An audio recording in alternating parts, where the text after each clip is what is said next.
Hello guys and welcome to the last lecture of chapter number 9 insurance claims.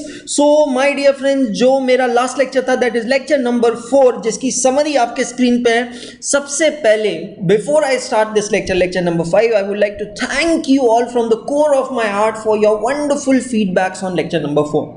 Yes my dear friends, lecture number 4 में थोड़ी creativity दिखाई थी, थोड़ी और energy put on की थी. मैं खुद आपके सामने आया था और इन सब का रीजन बहुत सिंपल था क्योंकि lecture number 4 में हमने देखा एक बहुत ही सो कॉल्ड डिफिकल्ट कॉन्सेप्ट, बहुत ही नया कंसेप्ट आप लोगों के लिए, लॉस ऑफ प्रॉफिट पॉलिसी, जिसकी हमने की थी शुरुआत. लास्ट लेक्चर जो था लेक्चर नंबर 4, उसमें हमने किया था क्वेश्चन नंबर 23 जिस that was based on loss of asset as well as loss of stock. We did question number 17 and question number 18 जो दोनों ही थे कुछ basic question on loss of profit policy and your homework question was question number 21.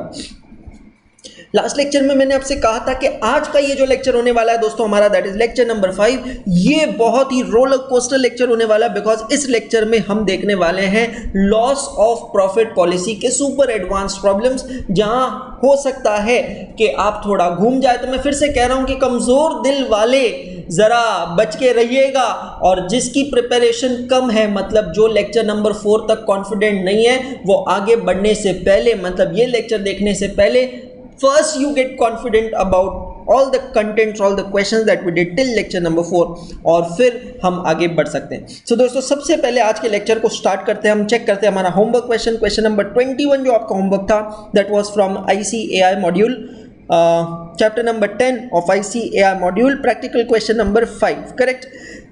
My dear friends, काफ़ी जगह solutions कुछ formats of solution अलग है लेकिन आंसर्स चेंज नहीं होंगे. चेक कीजिए आंसर. हमारा स्टेप नंबर 1 होता है indemnity period, correct, which in this question is 6 months. Step number 2 is calculation of short sales, which is 2,30,000. Step number 3 we calculate earning ratio, that can also be called as gross profit ratio. कोई फर्क नहीं है, कोई difference नहीं है, सिर्फ terminologies का फर्क होता है. That comes to 25%. फिर हम निकालते हैं स्टेप नंबर 4 में calculation of gross loss of profit, वो आता है 57,500. स्टेप नंबर 5 में हम कैलकुलेट करते हैं expenditure incurred to put off the fire, that is fire fighting expense, जो कि जनरली नील होता है तो वो यहाँ नहीं दिया है. स्टेप नंबर 6 होता है claim for additional expenditure, that we take least of the following. So 3 amounts हम निकालते हैं, वो तीनों में से जो लीस्ट होता है वो लेता है. वो तीनों अमाउंट्स आपके सामने स्क्रीन पे. 1 is actual expense, that is 12,000. Number 2 is actual expense into SPAT upon SPAT plus uninsured standing charges, that is 9,333. और यहाँ आप देखोगे तो SPAT की वैल्यू है 7 लाख रुपीस. और उसके बाद में आपको लास्ट चीज़ जो निकालनी है वो है the third answer, that comes to 17,500. तो lowest out of these 3 is 9,333. Then we prepare step number 7, the net loss. Net loss is step 4, 5, 6 minus savings in insured standing charges, that comes to 64833. Then step number 7 comes to SPAT. SPAT यहाँ पे हमने निकाला है, that comes to 1,75,000. 7 lakh was turnover into 25% is 1,75,000. और फिर step number 9 में हम आते हैं और हम निकालते हैं हमारा अमाउंट ऑफ क्लेम. अब यहाँ पे हो ये रहा है कि पॉलिसी का अमाउंट है 140 और स्पैट का 175, मतलब कि अंडर इंश्योरेंस है तो एवरेज क्लॉज अप्लाई होगा and consequently the amount of claim comes to 51866.40. So that is how it is my dear friends. I hope आप सभी का सही आया होगा. काफ़ी लोगों ने कल मुझे फीडबैक दिया है और उन्होंने कहा है कि that yes they got it. During dislocation of the position, it was learned that in November-December 2011, previous year की बात हो रही है, there has been an upward trend in business done compared with the figures of the previous year, and it was stated that the loss not occurred. The trading results for 2012 would have been better than those for the previous year. अगर आग नहीं लगती थी तो 2012 के results 2011 से better होते थे. अपवर्ड ट्रेंड की बात हो रही है. अपवर्ड ट्रेंड की जब बात हो रही है इसका मतलब है यहाँ पे बात हो रही है ग्रोथ की. The insurance company official appointed to assess the loss accepted in this view and adjustments were made to pre-damaged figures, okay, to bring them up to estimated amounts that would have resulted in 2012. तो अब यहाँ पे हुआ ये कि ये question बाकी के क्वेश्चन से अलग ऐसा है कि यहाँ पे ग्रोथ का परसेंटेज नहीं दिया है, यहाँ पे आपको दी है कहानी, और कहानी ये दी है कि ये जो फर्स्ट कॉलम दिया है यहाँ पे pre damage figures, they are nothing but they are the original figures, correct. अब क्लाइंट और इंश्योरेंस कंपनी के बीच में बात हो रही है। इंश्योरेंस कंपनी ने कहा कि नवंबर दिसंबर 2011 में हमें लग रहा है कि चीज़ें बेटर हो रही है, अपवर्ड ट्रेंड दिख रहा था, ग्रोथ दिख रही थी, and if in 2012 there wouldn't have been any fire, तो हमारे ये जो परफॉर्मेंस रिजल्ट्स होते हैं ये बहुत बेहतर होते थे। तो इंश्योरेंस कंपनी ने एक एक्सटर्नल पार्टी को अपॉइंट किया और एक्सटर्नल पार्टी को अपॉइंट करके कहा कि प्री डैमेज फिगर्स आपके पास है, please do some adjustments, do some calculation and give us the extrapolated figure। आप हमें adjusted figures दीजिए। मतलब अब हमारे पास ओरिजिनल फिगर्स को रिप्लेस किया है ये एडजस्टेड फिगर्स ने, and now for the purpose of calculation we are going to consider which figures, adjusted figures. मतलब ये क्वेश्चन डिफरेंट ऐसे हो जाता है कि जनरली आप देखो हमें ग्रोथ की फिगर्स दी होती है, 25% ग्रोथ है, 20% ग्रोथ है, 30% ग्रोथ है। यहाँ पे ऐसा ना कह के डायरेक्टली आपको एडजस्टमेंट फिगर दिया। एडजस्टमेंट फिगर मतलब दिस इज आफ्टर ग्रोथ। तो दोस्तों अब ये फिगर्स हमारे कोई काम की नहीं है, ये तो सिर्फ एडजस्टमेंट है, hence it's not of any use, but these are the figures what we are going to use. Rate of GP 30% actual for 2011 and 32% adjusted for 2012। अब पहले मैं आपको बताता हूँ ये आया कैसे। तो अगर आप देखोगे ओरिजिनल फिगर्स, तो ओरिजिनल फिगर्स में ग्रॉस प्रॉफिट है 3,60,000 and sales at 12 lakh. So if you divide 3,60,000 with 12 lakh multiplied by 100, you will get original GP as 30%. So that justifies this. And now if you check this particular calculation where after adjustment your sales have changed and your gross profit has also changed. So if you take 4,06,400 divided by 12,70,000 multiplied by 100, you get the revised GP of 32%. मैं यहाँ पे बच्चों को एक accident point बताना चाहूँगा आगे बढ़ने से पहले कि ये जो टर्म है ये GP है, NP नहीं है। अगर आपको याद हो तो स्टेप नंबर 3 में जहाँ हम GP रेशियो या earning ratio to be specific calculate करते हैं, तो अर्निंग रेशियो का फॉर्मूला होता है net profit plus insured standing charges, और ये नेट प्रॉफिट नहीं है दोस्तों, ये कौन सा प्रॉफिट है, ग्रॉस प्रॉफिट है। हमें नेट प्रॉफिट चाहिए अर्निंग रेशियो के लिए, देखेंगे हम। Increased cost of working amounted to rupees 1,80,000. This is nothing but this is an additional expenditure incurred, and this figure will be used when we will do calculation of additional claim in step number 6. There was a clause in policy relating to savings in insured standing charges during the indemnity period, and this amounted to 28,000. ये वाली जो figure है ये हम use करेंगे इन step number 7 जहां हम calculate करेंगे नेट लॉस। और नेट लॉस कैसे कैलकुलेट करते हैं, gross loss minus saving in insured standing charges. Standing charges not covered by insurance policy amounted to 20,000 per annum. ये बहुत important है, standing charges not covered. If I put up this entire phrase into one word, then these 20,000 rupees are known as uninsured standing charges. और ये uninsured standing charges की figure कहाँ use होती है, when we calculate SPAT. The actual turnover of January was nil, and for the period February to October 2012 is 8 lakh. मतलब ये वाली जो लाइन है, ये वाला जो सेंटेंस है, ये हमें बता रहा है sales during indemnity period. Yes दोस्तों, इंडेमनिटी पीरियड क्या है, 1 जनवरी से लेकर अक्टूबर 2012 तक। तो आपसे कहा है कि जनवरी में तो कोई सेल नहीं हुआ है, जैसे भाई आग लगी उसी उस मंथ में कुछ सेल नहीं हुआ है, लेकिन फरवरी से अक्टूबर तक का सेल हुआ है 8 लाख रुपीस।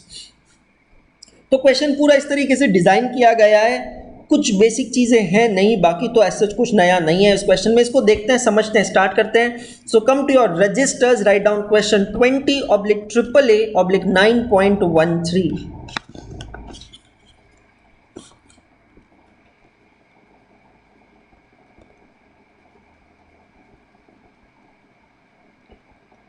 लास्ट लेक्चर मैंने आपसे कहा था कि यार अब पहले 2 क्वेश्चंस में हम बहुत ज़्यादा डिटेल लिख रहे हैं, बहुत डिटेल कैलकुलेशंस लिख रहे हैं, क्योंकि मुझे आपको समझाना था।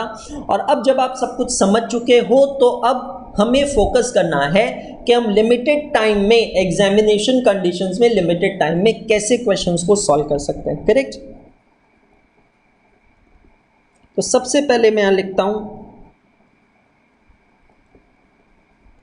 Indemnity period. डेट लिखेंगे तो भी चलेगा, नहीं लिखेंगे तो भी चलेगा, लेकिन मैं सजेस्ट करता हूं कि वो सारे क्वेश्चंस जहां कैलकुलेशंस थोड़े कॉम्प्लिकेटेड होते हैं, you should write down the dates. So 31 October 2012, that is 10 months। Step number 2 में हम क्या कैलकुलेट करते हैं दोस्तों? सो स्टेप 2 में हम कैलकुलेट करते हैं शॉर्ट सेल्स। शॉर्ट सेल्स का फॉर्मूला क्या होता है? फॉर्मूला होता है बहुत सिंपल कि कितनी सेल्स इसी पीरियड में, मतलब ये जो 10 मंथ्स का इंडेमनिटी पीरियड है ना, इसी पीरियड में पिछले साल कितनी सेल थी और माइनस इस साल कितनी सेल है। तो मैं यहां लिखता हूं डेट्स के साथ sales from 1/1/11 to 31 October 11 plus growth. वैसे ये प्लस ग्रोथ नहीं लिखोगे तो भी चलेगा, क्योंकि इस क्वेश्चन में आपको जो भी फिगर्स दी है वो ग्रोथ के बाद दी है, minus actual sales during indemnity period, है ना।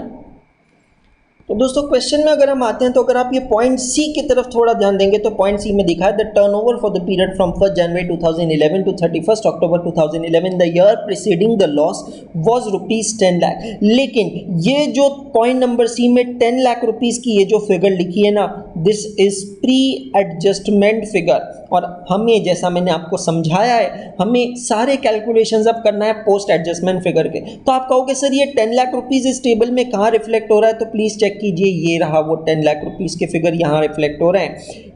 तीनों ही कॉलम्स है तो 2011 के ही, लेकिन हमें सेल चाहिए फर्स्ट 10 मंथ्स का। सो जनवरी का सेल 90,000 और फरवरी टू अक्टूबर का 9,10,000, that brings total two 10 lakh, which very well tallies with this figure of 10 lakh. लेकिन अब ये 10 लाख में हुआ है कुछ एडजस्टमेंट और हमें चाहिए रिवाइज फिगर, एडजस्टेड फिगर्स। तो एडजस्टेड फिगर यहां पे कितना है? सो 1 लाख प्लस 9,60,000, तो टोटल सेल्स इन इंडेमनिटी पीरियड प्रीवियस ईयर 2011 में that was how much? 1 lakh plus 9,60,000। तो मैं ब्रैकेट में लिखता हूं, अब डायरेक्टली चाहें तो भी 10,60,000 लिख सकते हैं। ग्रोथ का यहाँ पे कोई सवाल नहीं उठता, क्योंकि ग्रोथ का एडजस्टमेंट ऑलरेडी हो चुका है, और इसमें से मैं माइनस करता हूं actual sales during indemnity period, जो क्वेश्चन के लास्ट में हमें दिया गया है 8 lakh rupees. Actual sales during indemnity period is 8 lakh rupees. So 9,60,000 minus 10,60,000 minus 8 lakh, this amount comes to 2,60,000. So this is my figure of short sales.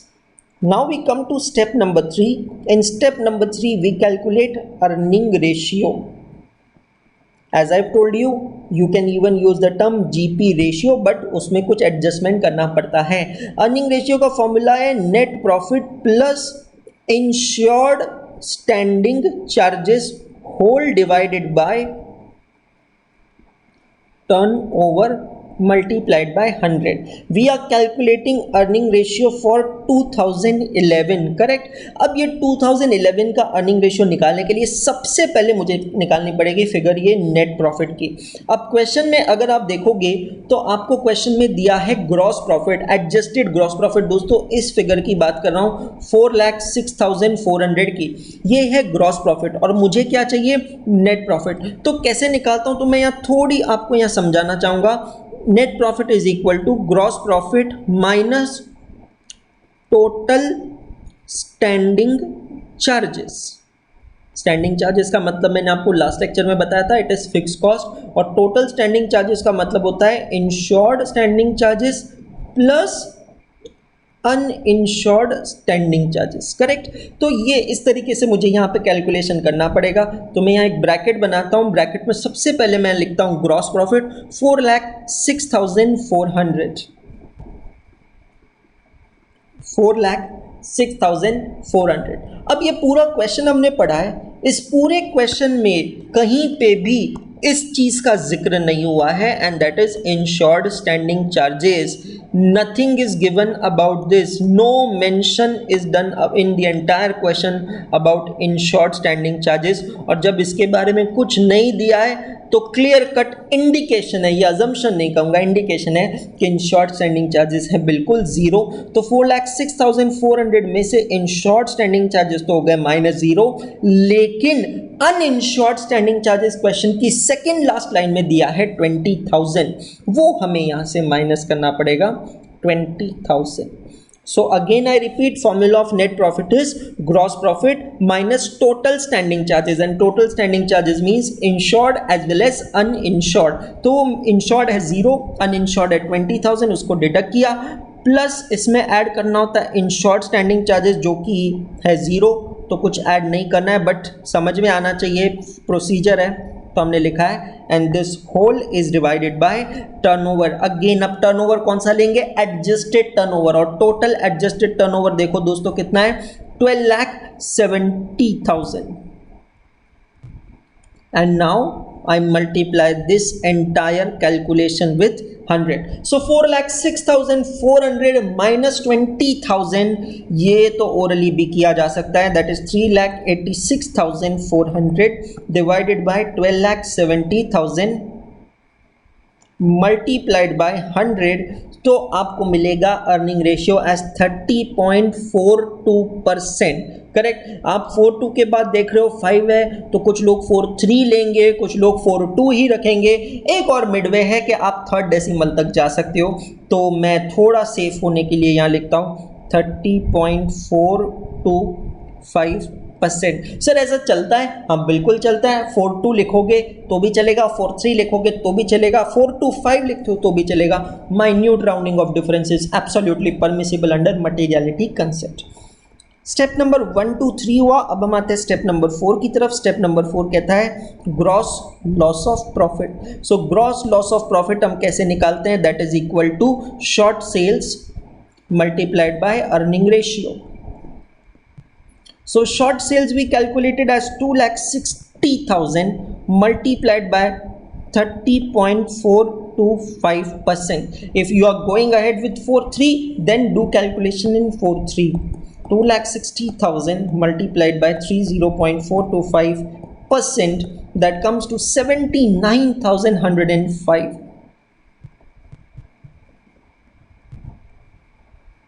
So gross loss of profit is 79,105, and then we calculate step number 5. Actually no need to calculate, that is expenditure to put off fire is absolutely nil. We come to step number 6, the most crucial step of the entire question, that is claim for additional expenditure. It is always least of the 3 calculations. So we have to do 3 calculations. सबसे पहले A, actual expenses. So question में actual expense दिया है आपको, increase cost of working amounted to 1,80,000 rupees. So मैं यहाँ लिखता हूँ रुपीज 1,80,000। बी क्या होता है, gross profit earned due to additional expenditure. तो फॉर्मूला होता है अर्निंग रेशियो मल्टीप्लाइड बाय, अब मैं डायरेक्टली भी वैल्यूज पुट अप कर सकता हूँ। अर्निंग रेशियो है 30.425% multiplied by how much was the total turnover during indemnity period. Check करो, स्टेप नंबर 2 में दिया है 8 लाख रुपीज, मतलब इस इंडेमनिटी पीरियड में टोटल टर्नओवर हुआ 8 लाख। उसको हमें माइनस करना होता है कि अगर मैंने ये 1,80,000 का एडिशनल एक्सपेंडिचर नहीं किया होता था तो मैं कितना टर्नओवर अचीव कर लेता था। तो अगर आपको याद होगा तो कल जो हमने कुछ क्वेश्चंस किए थे, लास्ट लेक्चर में जो हमने क्वेश्चंस किए थे, वहां पे 17 और 18 दो क्वेश्चन किए थे। 17 में ऐसा कुछ नहीं था, 18 नंबर क्वेश्चन में ये दिया था कि 55,000 का टर्नओवर अचीव किया जा सकता था इवन विदाउट एडिशनल एक्सपेंडिचर। लेकिन इस क्वेश्चन में इस बारे में कुछ नहीं कहा है। कुछ नहीं कहा होता है तो उसका सिंपल मतलब होता है जीरो। जीरो का मतलब है कि क्योंकि ये 1,80,000 रुपीज का एक्सपेंडिचर किया है, इसी वजह से ये आपको 8 लाख रुपीस का टर्नओवर जनरेट हुआ है। If you would have not done this additional expenditure you would have to forgo the entire turnover. So 8 lakh rupees into 30.425% we calculate that comes to 243,400, which is a substantial amount. And then C we calculate, now we can even directly put up the values. Actual expenditure 1,80,000 multiplied by SPAT upon SPAT plus uninsured standing charges, which is 20,000. Correct? Now here we need to calculate the amount of SPAT. What we will calculate? SPAT full form is standard profit on annual turnover, that is equal to the profit that you would have earned on the turnover in the immediately preceding 12 months from the date of fire. So that is equal to earning ratio multiplied by, now to explain you in a better manner I'll put up dates. We will have to take turnover from कब से कब तक का turnover लेना है। अब यहाँ पे हमारे डेट ऑफ फायर है 1 जनवरी 2012 और उससे पिछले 12 मंथ्स का टर्नओवर मतलब 1 जनवरी 2011 से लेके 31 दिसंबर 2011 तक का टर्नओवर लेना है। आपको पता है इस क्वेश्चन में एक बहुत अच्छी चीज़ हमारे साथ हुई है, कोइंसिडेंटली सही पर एक बहुत अच्छी चीज़ हुई है, और वो ये कि जो फायर लगी है वो नए फाइनेंशियल ईयर के पहले ही दिन लगी है। तो स्पैट के लिए जो हमें एनुअल टर्नओवर चाहिए वो एनुअल टर्नओवर कुछ नहीं है but it is the total turnover of previous financial year. Correct, मतलब ये बहुत अच्छी चीज़ हमारे साथ हो जाती है, थोड़ा एक साई ऑफ रिलीफ हमें मिलता है इस चीज़ की वजह से। 30.425% of we have to take total turnover, पूरे साल का 2011 का टर्नओवर लेना है। लेकिन फिर से ध्यान रखना अब हमारे लिए कौन सी फिगर्स एप्लीकेबल है, आफ्टर एडजस्टमेंट्स वाली फिगर एप्लीकेबल है। और अगर आप आफ्टर एडजस्टमेंट्स वाली फिगर देखते हैं तो 2011 का टोटल टर्नओवर आपको यहाँ दिख रहा होगा 12,70,000। तो आई will calculate 30.425% of 12,70,000. So we take on our calculator 12,70,000 multiplied by 30.425%, that comes to 386,397.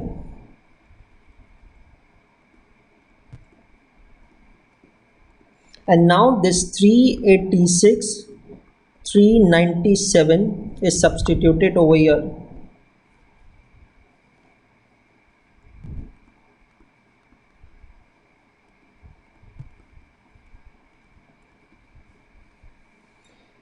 So 386,397 divided by, I have to add 20,000 to the denominator, so that can be calculated orally. 406,397 multiplied by actual expenditure of 1,80,000, that comes to 171,142. So three amounts are available with us, 1, 2 and 3, and we have to take the least of the three amounts, which is certainly the C, 171,142. And then we come to step number 7. So step number 7, gross loss as per step number 4, 79,105. Expenditure income to put off the fire नहीं है, नहीं लिखा तो भी चलेगा, फिर मैं यहाँ डायरेक्टली लिखता हूँ क्लेम फॉर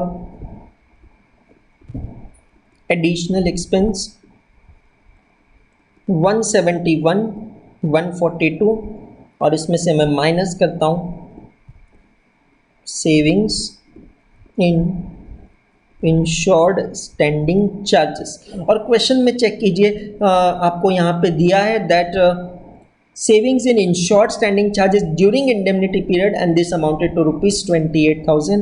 तो 28,000 की सेविंग्स हुई है यहाँ पे, तो उसको हम करेंगे लेस और फिर जाके हमें मिलेगा नेट लॉस। आई होप आप सभी मेरे साथ पैरेलली कैलकुलेटर पे कैलकुलेट कर रहे हैं। 79,105 plus 171,142 minus 28,000, that comes to 222,247. That is my figure of net loss. Then step number 8 is calculation of SPAT, जो हम ऑलरेडी कर चुके हैं, तो सिर्फ फिगर हमें लिखना है, दैट इज ₹3,86,397. और फिर स्टेप नंबर 9 में we calculate the amount of claim. Amount of claim निकालने के लिए हमें पहले स्पैट को कंपेयर करना होता है with the amount of policy to ascertain whether there is under insurance, over insurance और full insurance. So at the beginning of the question you are given that the amount of insurance is 4 lakh rupees and स्पैट 4 लाख से कम है. इसका मतलब है यहाँ पे क्या है, यहाँ पे है ओवर इंश्योरेंस. और अगर ओवर इंश्योरेंस है तो amount of claim will be equal to the amount of net loss, and amount of net loss is 2,22,247. 2,22,247. Check कीजिए सभी लोग.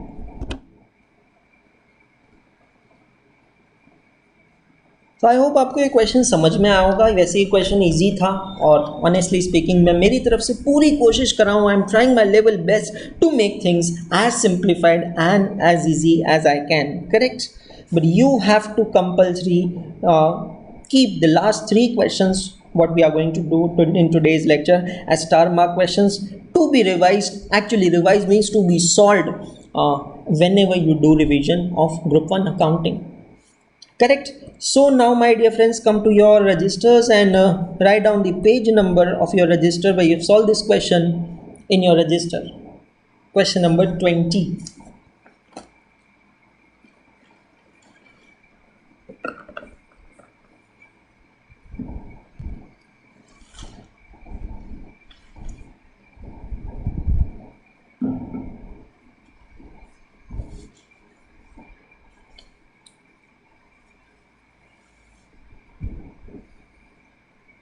चलें आगे.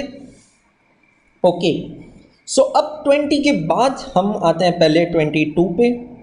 दोस्तों बहुत ही मेटिकुलसली आपके लिए ये ऑर्डर्स वगैरह सेलेक्ट किए गए हैं, तो बहुत अच्छे से समझना है, देखना है, ध्यान देना है.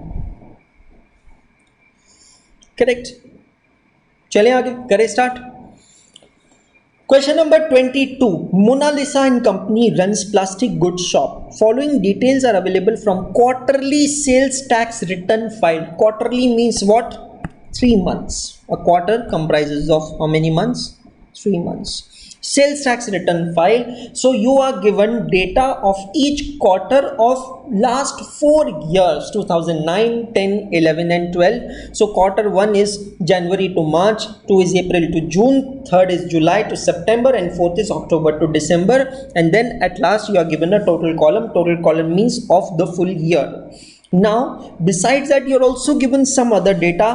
You are given sales from 16th September 2011 to 30th September 2011, then sales from 16th September 2012 to 30th September 2012, sales from 16th December 2011 to 31st December 2011 and sales from 16th December 2012 to 31st December 2012. दिमाग घुमा देते हैं ये dates, ये figures इस तरीके से. हमारी ऑलरेडी पहले इतना डेटा दे चुके हैं और ये डेटा हमें दे रहे हैं, क्या पता क्या होने वाला है. नो नीड टू वरी, मैं हूं ना. A loss of profit policy was taken for ₹1 lakh. So amount of policy हमें दी है 1 lakh. Fire occurred on 15th September 2012. बहुत इंपॉर्टेंट है ये डेट, 15 सितंबर 2012 को फायर लगी है. Indemnity period was 3 months. तो अगर 15 सितंबर को डिसरप्शन हुआ है तो what is the date of restoration या रिजम्पशन? सो 15 सितंबर plus they said 3 months, so that will be 15th December 2012. So दोस्तों ये है मेरा इंडेमनिटी पीरियड 3 months का और ये डेट्स है इंडेमनिटी की. तो सबसे पहले 2012 में आग लगी है, तो ये जो 4 साल का मुझे डेटा दिया गया ना, इसमें मैं क्या करता हूं, 2012 के ऊपर आके लिखता हूं यहां पे करंट ईयर.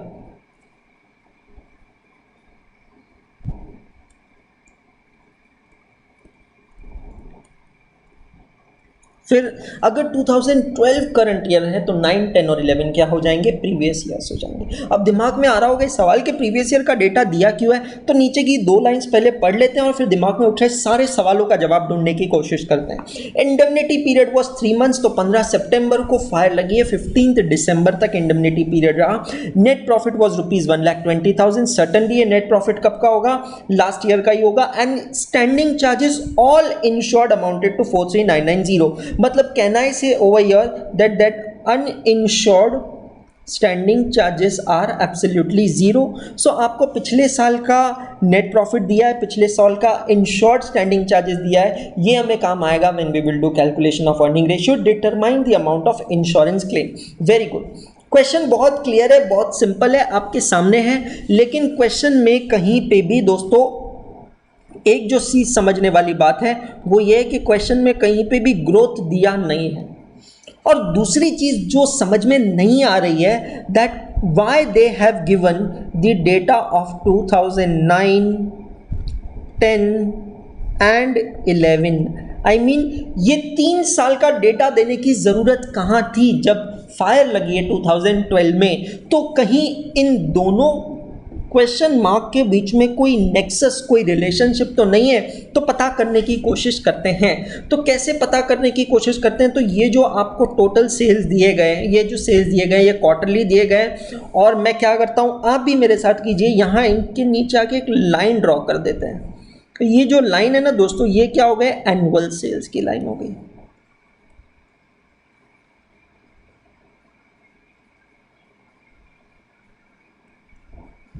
क्वेश्चन को सही तरीके से पहले पढ़ना, इंटरप्रेट करना बहुत जरूरी है, करेक्ट।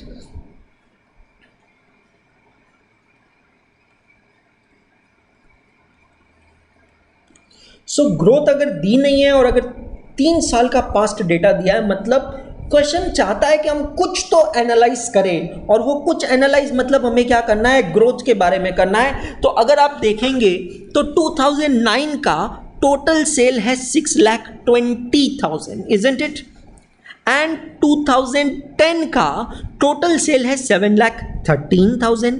मतलब 2010 में 2009 के कंपैरिजन से सेल कितने से बढ़ रही है, what is the increase in sale, can I say my sale is increasing by 93,000 rupees. Check all of you. अब ये एब्सोल्यूट अमाउंट हुआ है। Let us calculate the percentage of increase in sale. और कैसे कैलकुलेट करेंगे percentage in increase of sale, तो amount of increase 93,000 divided by base sale, sale of base year 2009 का cell 6,20,000 multiplied by 100। तो अगर आप ये कैलकुलेशन करते हो तो आपको पता चलेगा कि 2010 में 2009 के कंपैरिजन से 15% सेल्स इंक्रीज हुई है। पहले देखो सबको ये समझ में आया या नहीं। अब हम क्या करते हैं, यही एनालिसिस करते हैं 2010 और 11 का। 2010 का सेल है 7,13,000 and the sale for 2011 is 819,950 minus 7,13,000. So that comes to 106,950. Again sale has increased by. Now I need to find the percentage. So 106,950 divided by sale of base year. अब 10 और 11 में base year होगा 2010, so 7,13,000 multiplied by 100. कुछ observation किया आपने? क्या observation किया है कि 2010 में सेल बढ़ी थी 15% से, 2011 में भी सेल्स बढ़ी थी 15% से। लेकिन अब आप जब ये ऑब्जर्वेशन करते हो, you compare sales of 11 and 12, you will find decrease in sale. समझ में आ रहा है? आपको सेल्स में डिक्रीज दिखाई देगा। और ये सेल्स में डिक्रीज क्यों दिखाई दे रहा है आपको?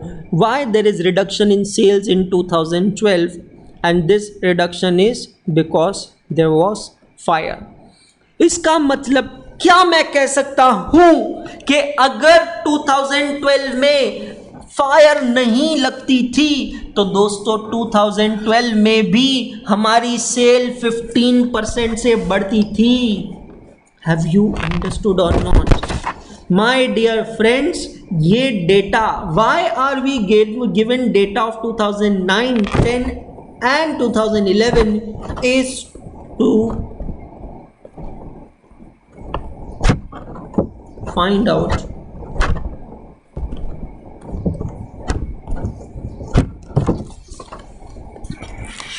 तीन साल का डेटा देख के हमें यहां से मिलता है सेल्स का ट्रेंड, और सेल्स के ट्रेंड को देख के हमें मिलती है फिगर ऑफ ग्रोथ।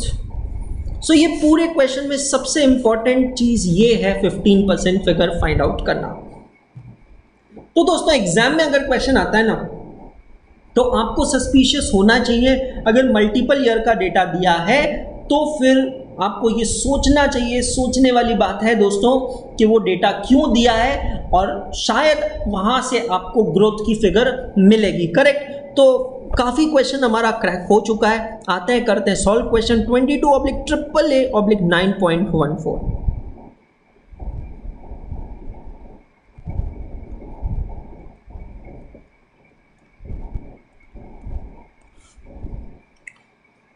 सबसे पहले हम आते हैं और लिखते हैं स्टेप नंबर 1। क्या है स्टेप नंबर 1?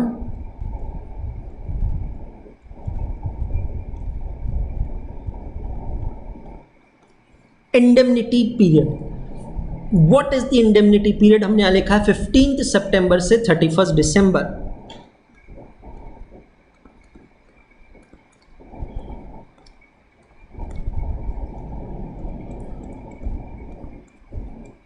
दिसंबर नहीं, सॉरी, इट इज 15 दिसंबर।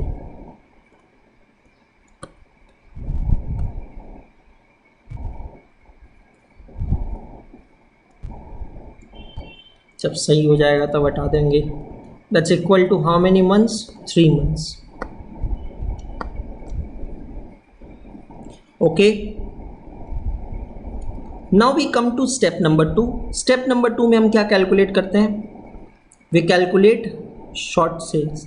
अब शॉर्ट सेल्स हम कैसे कैलकुलेट करते हैं? सो दोस्तों हमें चाहिए sales from 15 September 2011 to 15 December 2011, और इसमें से हम करेंगे minus.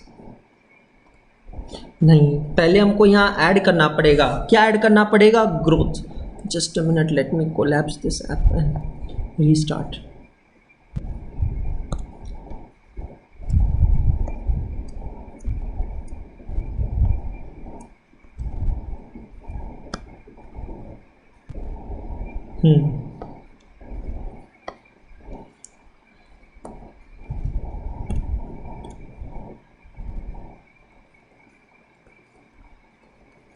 Sales from 15 September 2011 to 15 December 2011, मतलब इन्हीं दिनों में पिछले साल हमारा सेल जो था, ये हमें सेल्स निकालना होगा और इसमें हमें ऐड करना होगा ग्रोथ। करेक्ट? अगर वही ग्रोथ होती थी 15% की तो सेल्स कुछ ज़्यादा होता था, और उसमें से हम माइनस करेंगे एक्चुअल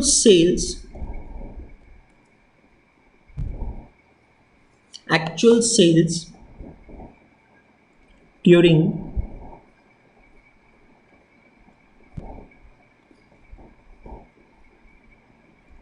इंडेमनिटी पीरियड, है ना? तो ये इस तरीके से करेंगे हम कैलकुलेशन। अब सबसे यहाँ पे इंपॉर्टेंट है, इस पूरे क्वेश्चन में 2 फिगर्स निकालना बहुत इंपॉर्टेंट है, और वो 2 फिगर्स में से पहली फिगर हम अभी यहाँ निकालने जा रहे हैं। इन 3 महीनों की फिगर्स हमें निकालनी है। कैसे निकालेंगे? 15 सितंबर से 15 दिसंबर की फिगर हमें निकालनी है। कहाँ से निकालेंगे फिगर? तो look at the data given in the question. 2011 की फिगर्स हमें चाहिए, तो will refer the column of 2011 and we want sales from 15 September to 15 December. Now if you look at these figures, they are given quarter wise, और 15 सितंबर ये date तो आती है 3rd quarter में, लेकिन हमें चाहिए टिल 15 दिसंबर, मतलब 4th क्वार्टर। तो मैं यहाँ से क्या करूँगा दोस्तों, ध्यान से देखिएगा, समझना बहुत क्रूशियल पार्ट है। मैं यहाँ से ये फिगर को पिकअप करूँगा, please understand carefully. I will pick up the figure from 1 October to 31 December, ये एक फिगर पे हमें थोड़ी ज़्यादा मेहनत करनी है, ध्यान दीजिएगा।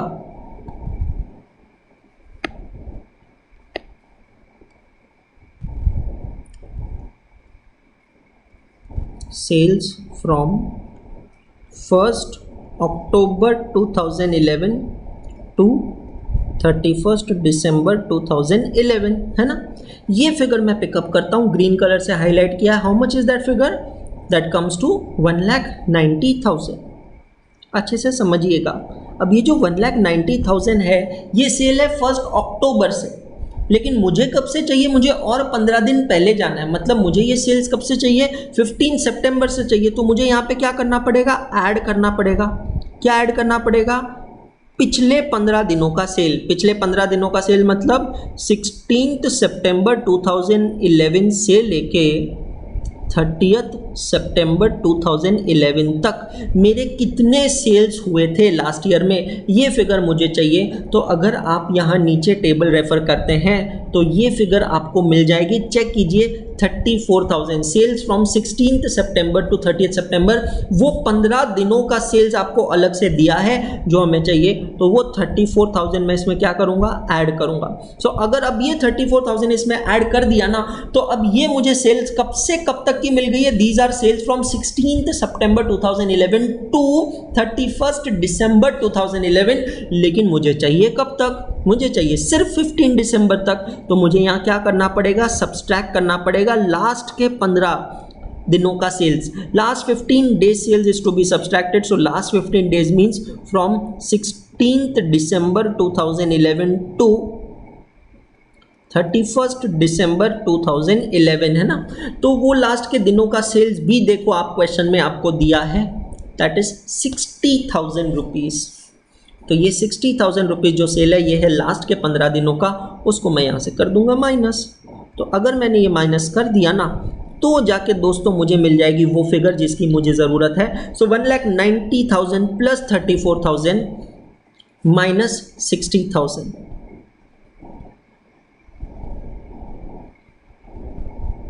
That comes to 1,64,000। तो ये है वो पीरियड का सेल। दोस्तों कभी भी समझना, क्वेश्चन में चीज़ें दी होगी, डायरेक्टली नहीं इनडायरेक्टली दी होगी, but that's like a treasure hunt. You have to hunt for that data and you have to, कहते हैं ना, छीन के ले जाना है आपको आंसर क्वेश्चन पेपर से। तो 1,64,000 मिली है हमें सेल, ये 3 महीनों की। ये है प्री ग्रोथ फिगर। इसमें 15% का ग्रोथ ऐड करेंगे और उसमें से सब्सट्रैक्ट करेंगे actual sales during indemnity period. Check कीजिएगा actual sales during indemnity period कैसे निकाली जाएगी। How are we going to find these actual sales during indemnity period? तो इसी तरीके से इंडेमनिटी पीरियड हमारा क्या है, मैं कलर को चेंज करता हूँ यहाँ पे। ओके, इंडेमनिटी पीरियड इस क्वार्टर में आएगा हमारा। चेक कीजिएगा, 1 अक्टूबर टू 31 दिसंबर 2012 में आएगा ये इंडेमनिटी पीरियड। तो let me shift it a little bit.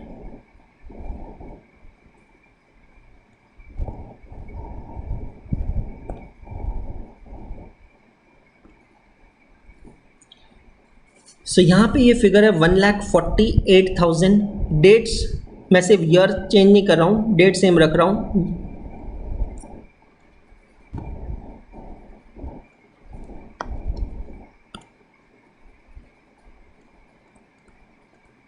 Correct. अब ये सेल कब से कब तक का है?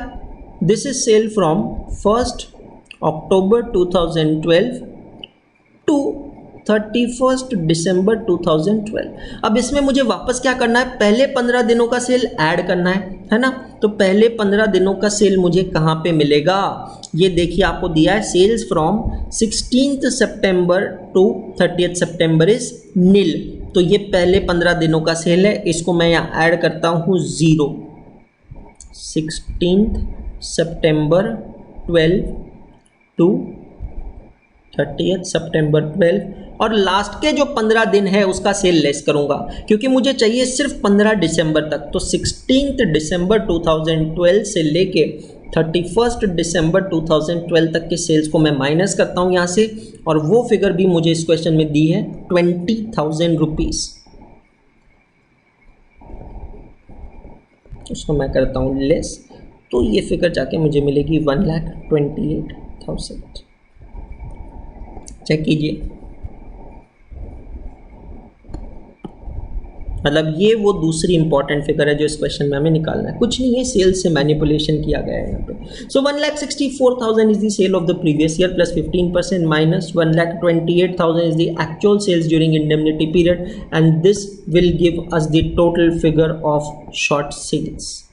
So take on your calculator, 1,64,000 plus 15% that comes to 188,600 minus 1,28,000 that comes to 60,600.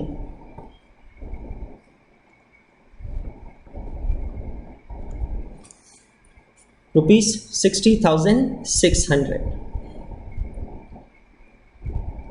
Now we come to step number 3 and we calculate earning ratio.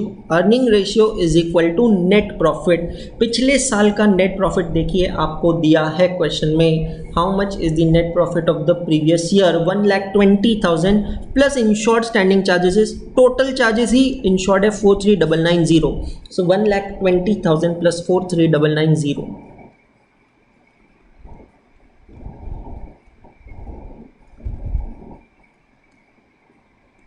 Divided by पिछले साल का 2011 का टोटल टर्नओवर देखिएगा, ये डेटा जो हमें दिया है 2011 टोटल टर्नओवर इज 819,950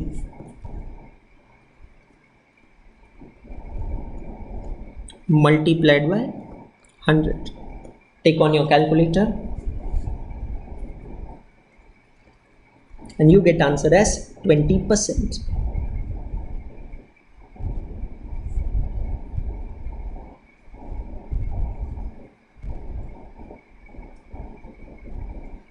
अब मैं आता हूं और लिखता हूं स्टेप नंबर 4.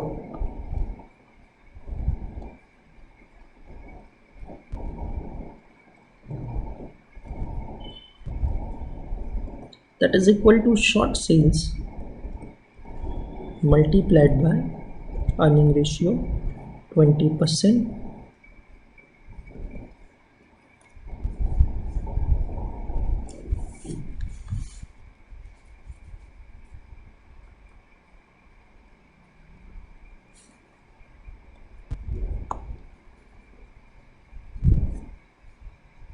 Step number 5,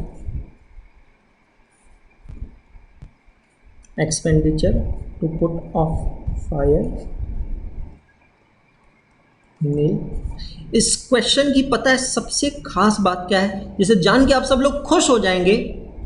इस क्वेश्चन की सबसे खास बात है कि ये जो स्टेप नंबर 6 होता है, that is claim for additional expenditure, वो इस क्वेश्चन में दिया ही नहीं है. यस माय डियर फ्रेंड्स, पूरा क्वेश्चन पढ़ लिया मैं, एक बार नहीं, दो बार नहीं, कई बार. चेक कर लो, पूरा आपके सामने है.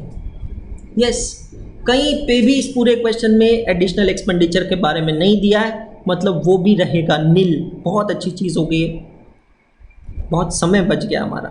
सही बात है ना, समय ऊपर कंज्यूम हो गया है. स्टेप नंबर 7, तो नेट लॉस. नेट लॉस कैसे निकालेंगे?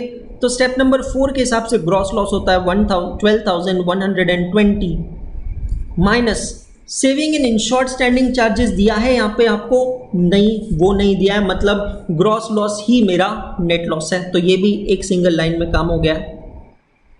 स्टेप नंबर 8, हाँ, अब मुझे स्पैट कैलकुलेट करना पड़ेगा, है ना. Spat needs to be calculated. Spat में मुझे क्या करना है? 20% फाइंड आउट करना है. जिस दिन फायर लगी है उस दिन से एक साल पहले का टर्नओवर. अब ये वापस टर्नओवर से हमें थोड़ा यहाँ पे we have to dig our head, our brains with this. 15 सितंबर 2012 को फायर लगी है दोस्तों, करेक्ट. तो उसके एक साल पहले से हमें आना है, मतलब we need turnover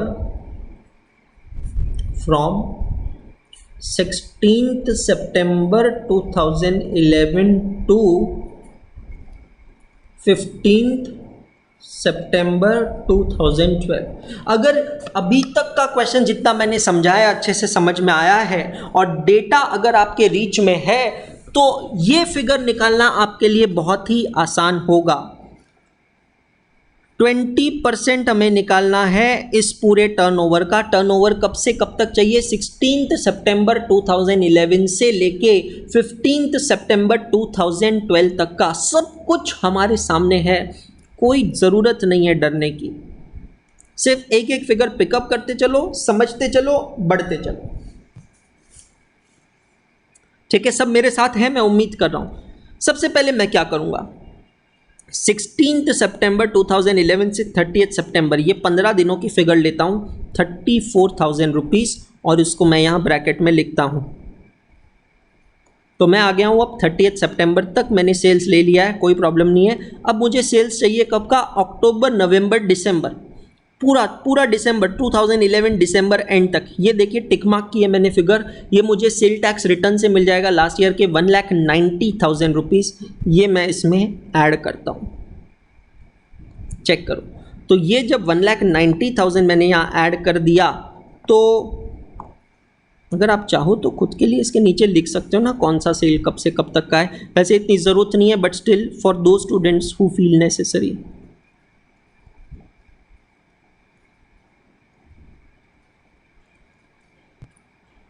This is from 1st October 2011 to 31st December 11। अब मैं इसमें ऐड करता हूँ। मैं आ गया हूँ 2012 में। 2012 के Q1, Q2, Q3, Q4 चारों की टोटल ले सकता हूँ। इनफैक्ट मैं पूरे साल की जो ये फिगर दी है ना 7,06,000, can I take this figure? Check all of you my dear friends, क्या मैं ये फिगर पूरी ले सकता हूँ 2012 तक की? नहीं, 7,06,000 नहीं ले सकते सर, क्योंकि हमें सेल्स कब तक चाहिए? हमें चाहिए सेल्स टिल 15 सितंबर। तो सर आप Q1 ले लो, Q2 ले लीजिए और Q3 ले लीजिए, जो कि है 30 सितंबर तक। कोई बात नहीं। सो 162 221 इसको हम वहाँ करते हैं add.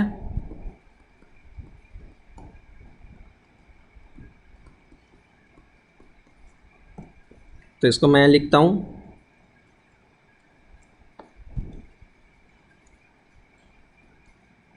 Q1 of 2012, Q2 of 2012, और मैं यहाँ पे ऐड करता हूँ Q3 की फिगर 1,75,000। लेकिन ये जो Q3 की फिगर है, मैं यहाँ क्वार्टरली डेट लिखता हूँ। ये कब से कब तक की है फिगर दोस्तों? It's from 1 July to 30 September.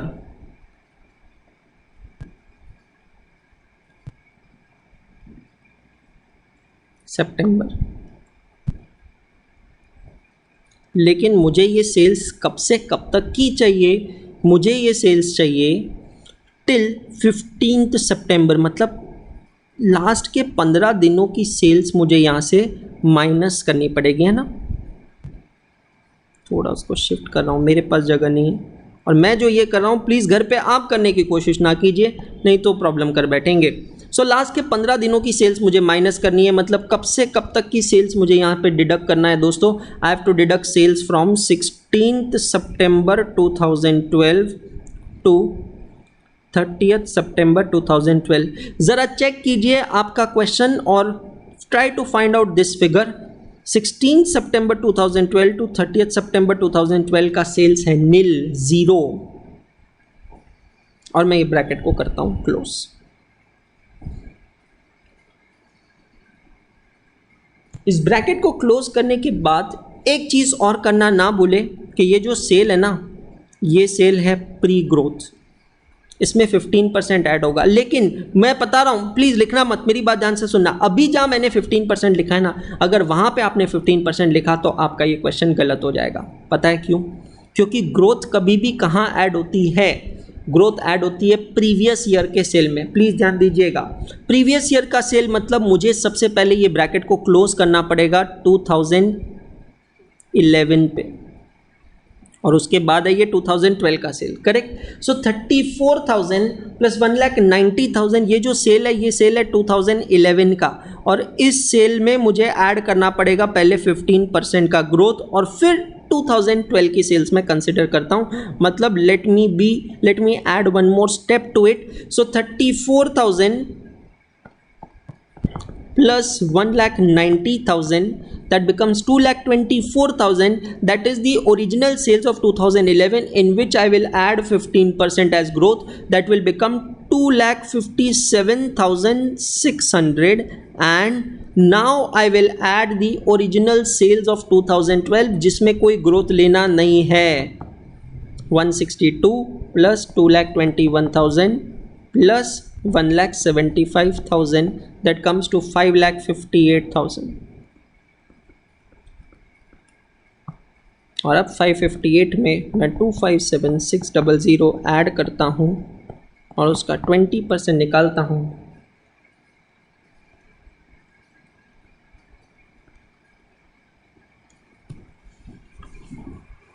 So I get 163,120.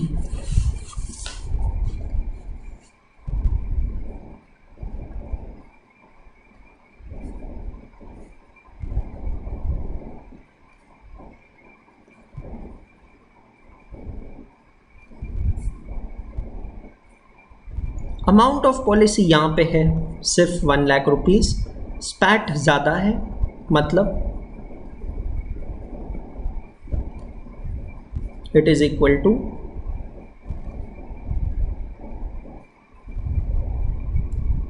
Under insurance. और now we will calculate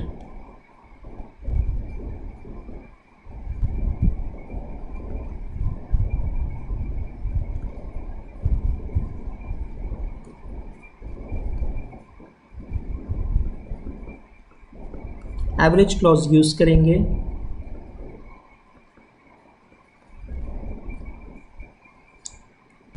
multiplied by net loss.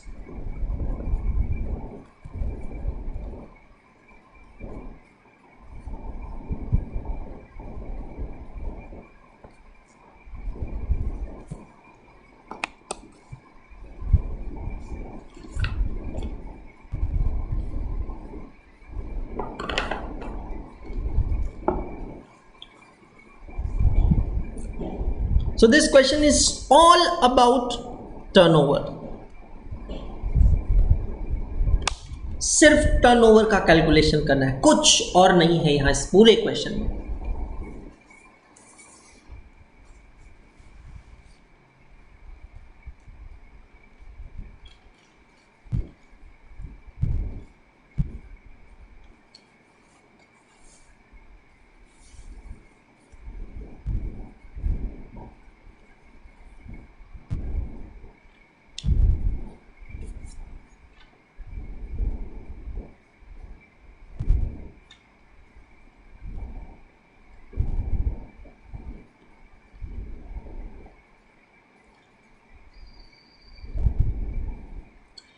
So question number 20 हमने किया, उसके बाद अभी किया क्वेश्चन नंबर 22, जो बहुत अच्छा क्वेश्चन था specially for the sales calculation. Correct. So ये क्वेश्चन को कंपलसरी आपको इंडेक्स में स्टार मार्क करके रखना है और सेल्स का कैलकुलेशन लिखना है. यहाँ पे बहुत ज़रूरी है आपके पास, आप ज़रूर इस क्वेश्चन को मार्क करके रखिएगा. You have to solve this question multiple times.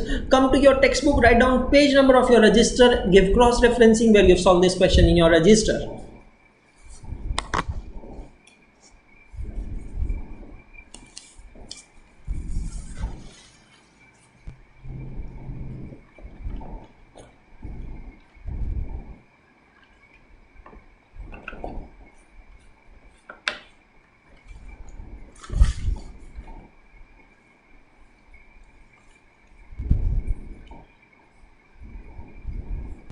चलिए आगे.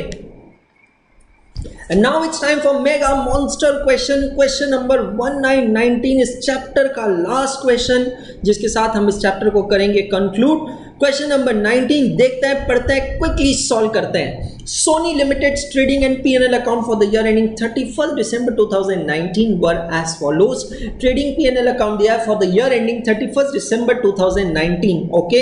सेल्स है, क्लोजिंग स्टॉक है, ओपनिंग परचेज, मैन्युफैक्चरिंग एक्सपेंसेस और GP दिया है हमें, और नीचे P&L अकाउंट भी दिया है. The company had taken out a fire policy for ₹3 lakh and loss of profit policy for ₹1 lakh. Okay, दो पॉलिसीज है, एक है loss of stock policy 3 lakh rupees की और दूसरी है loss of profit policy 1 lakh की।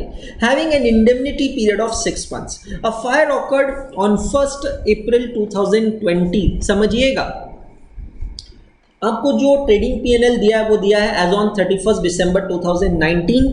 3 महीने तक बिजनेस चला, जनवरी 2020, फरवरी 2020 एंड मार्च 2020, और 1 अप्रैल को फायर लग गई and the entire stock was gutted with nil salvage value. The net quarter sales from 1 April 2020 to 30 June 2020 was severely affected. मतलब ये 3 महीना जो है ये है हमारा इंडेमनिटी पीरियड। फायर कब लगी है दोस्तों? फिर से फायर कब लगी है? 1 अप्रैल 2020 को, और रिस्टोर कब हुआ है बिजनेस? 30 जून को। मतलब 3 मंथ्स का इंडेमनिटी पीरियड है, कोई प्रॉब्लम नहीं है। 6 मंथ्स का हमारा अलाउबल इंडेमनिटी पीरियड है। The following other information is available. नीचे आपको कुछ इन्फॉर्मेशन दी गई है। सेल्स है, परचेजेस है, मैन्युफैक्चरिंग एक्सपेंसेस है। ये कब से कब तक का दिया है? 1 जनवरी से 31 मार्च। फिर से रिपीट करना चाहूंगा, फायर कब लगी है? 1 April. Sales during the period from 1 April 2020 to 30 June 2020 दिया है। Standing charges insured are 50,000. Actual expense incurred after the fire is 60,000 rupees. The general trend of the industry shows an increase in sales of 15% and decrease in GP by 5% due to increased cost. Ascertain the claim for stock and loss of profit. ये question मैंने आज specially आज के last lecture के लिए रखा था, ताकि आज ये चैप्टर कंक्लूड करने से पहले एक बार हम साथ में लॉस ऑफ स्टॉक को भी रिवाइज कर सकें। क्योंकि होता ऐसा है कि जैसा मैंने कैश फ्लो में भी देखा है कि जब शुरुआत में बच्चों को डायरेक्ट मेथड पढ़ाते हैं वो इजी लगती है, फिर इनडायरेक्ट मेथड करने के बाद डायरेक्ट मेथड बच्चों के लिए डिफिकल्ट हो जाता है। ठीक उसी तरह when we started this topic initially first 3 lectures when we were doing loss of stock policy, you guys may be finding out that very very easy. लेकिन अब जब हमारा लॉस ऑफ प्रॉफिट पॉलिसी हो रहा है पिछले 1-2 लेक्चर से, तो ऐसा हो सकता है कि बच्चों को अब लॉस ऑफ स्टॉक थोड़ा वैनिश होने लगे, इवेपोरेट होने लगे, तो उसकी जरूरत नहीं है। एक एक करके करते हैं फोकस। आते हैं साथ में लिखते हैं रजिस्टर में question 19/AAA/9.13।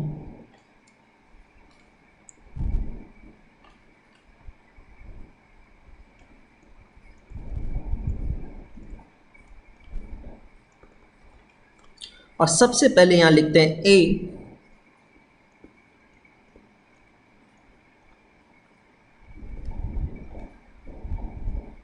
loss of stock policy. We are given trading and P&L account as on 31st December 2009, but the date of fire is 1st April 2020. That means what we need to do first is we need to prepare memorandum trading account for these 3 months.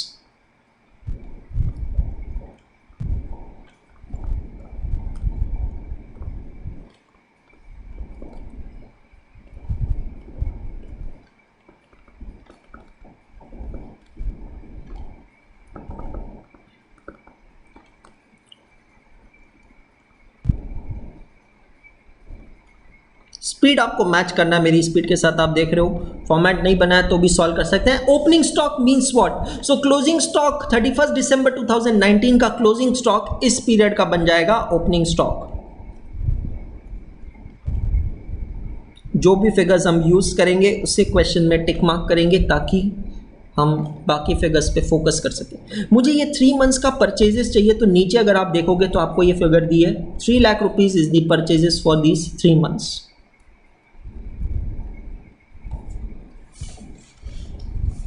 Purchases for 3 months is 3 lakh rupees. Now I need sales. Again check, you are given sales for these 3 months is 2,50,000.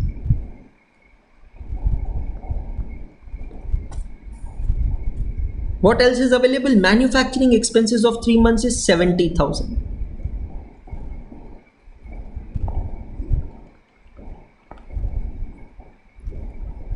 And now 2 figures are missing in this question.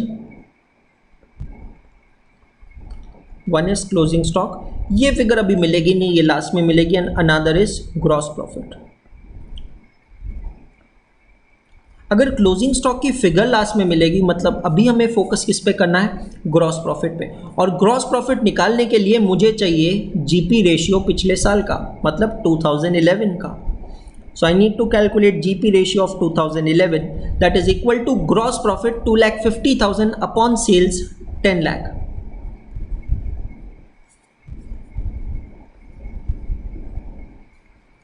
Multiplied by 100, that comes to 25%. So GP ratio of 2011 is 25%. और question के and में कहा है, don't forget that in current year GP is decreased by 5%. That means what will be the GP ratio of 2012? It is equal to 25% minus 5%, that comes to 20%. So 20% of sales. So we have sales 2,50,000, उसका 20% हम यहाँ calculate करेंगे as gross profit, that comes to 50,000 rupees.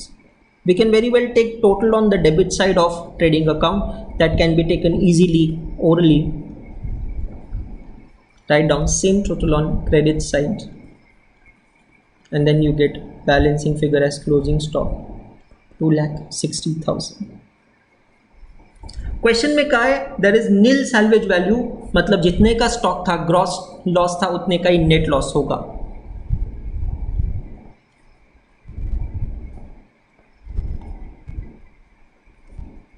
$2,60,000. Now what is the amount of policy, check कीजिएगा, loss of stock की policy का amount आपको दिया है यहाँ 3 lakh rupees. So amount of policy ज्यादा है, वैल्यू ऑफ सब्जेक्ट मैटर कम है, मतलब this is the case of over insurance. तो एवरेज क्लॉज का सवाल ही नहीं उठता है. So amount of claim will be equal to net loss. यहां लिख सकते हैं ब्रैकेट में since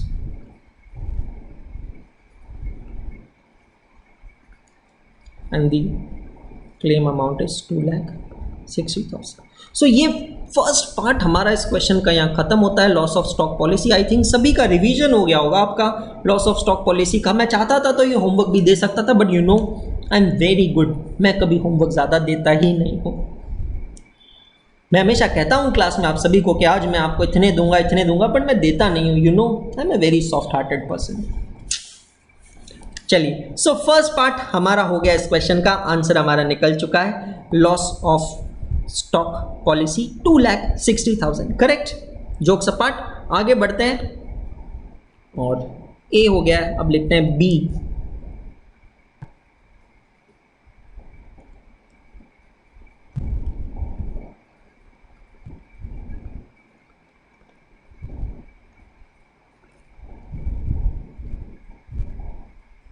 loss of profit policy.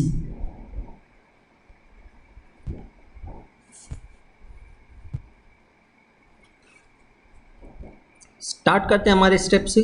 सबसे पहले स्टेप नंबर 1,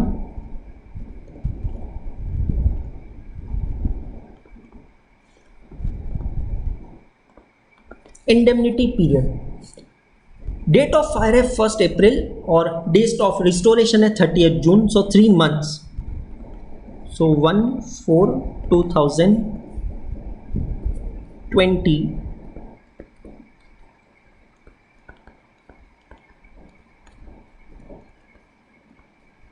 करेक्ट. अब ये जो स्टेप है सबसे इंपॉर्टेंट स्टेप है इस क्वेश्चन की, पहले ही मैं स्टार मार्क करके रख रहा हूं और बहुत अच्छे से ध्यान देना है. स्टेप नंबर 2 में हम यहाँ क्या कैलकुलेट करते हैं दोस्तों, we do calculation of short sales. Short sales हम कैसे निकालते हैं यहाँ पे, how do we calculate short sales. तो हमें यहाँ पे चाहिएगा कि इन्हीं मंथ्स में पिछले साल सेल्स कितना था, मतलब sales from 1/4/19 to correct. Question में ग्रोथ के बारे में बात की है क्या, चेक कीजिए नीचे. हाँ, आपसे कहा है कि सेल्स में अपवर्ड ट्रेंड है, 15% का ग्रोथ होगा. सो मैं यहाँ लिखता हूँ प्लस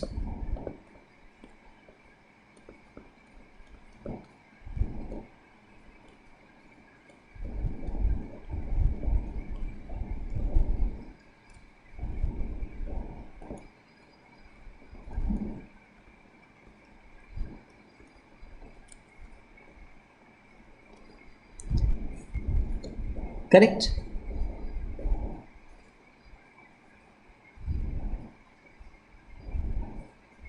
तो यहां पे ये जो 3 महीने की सेल्स की फिगर है ये थोड़ा हम बाद में निकालेंगे, कि जैसा मैंने आपसे कहा this is the crux of this question.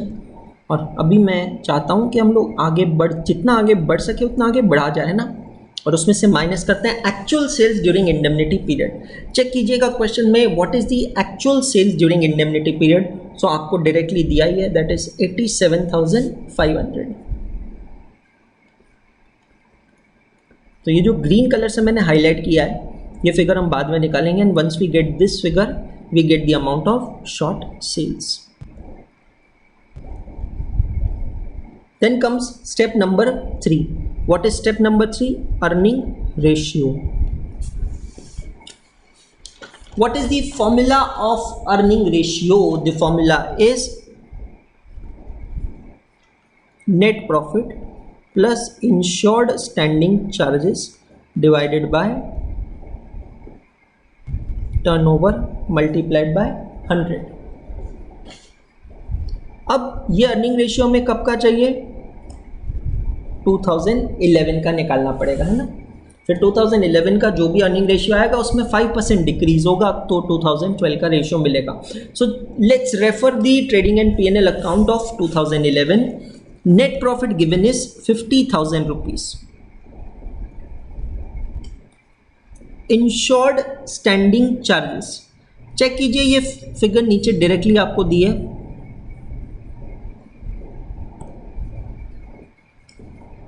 $50,000 divided by turnover of 2011, that is 10 lakh rupees, multiplied by 100, that comes to 10%. So this is earning ratio of 2011, but how about earning ratio of 2012? So you are told that that will decrease by 5%. So 10% minus 5%, current year's earning ratio will be 5%. मैं चाहता था तो short sales के लिए आपको वो green highlighted figure अभी बता सकता था, लेकिन अगर अभी मैं बताता था तो बच्चे आप लोग वहीं अटक जाते थे, इस क्वेश्चन में आगे ही नहीं बढ़ सकते थे। और मैं आप लोगों को जैसे कि क्लास में हर रोज बताता हूं, please please please take advantage of step marking. जितना आगे बढ़ सकते हो आगे बढ़ो, अटको मत कहीं पे भी, बिकॉज जितने स्टेप्स लिखोगे सही होंगे उतने स्टेप्स के मार्क्स मिलेंगे यार, तो क्यों छोड़ रहे हो मार्क्स, है ना। चलूं आगे। स्टेप नंबर 1 2 3 हो गया है, फिर आता है स्टेप नंबर 4। स्टेप नंबर 4 में हम क्या कैलकुलेट करते हैं?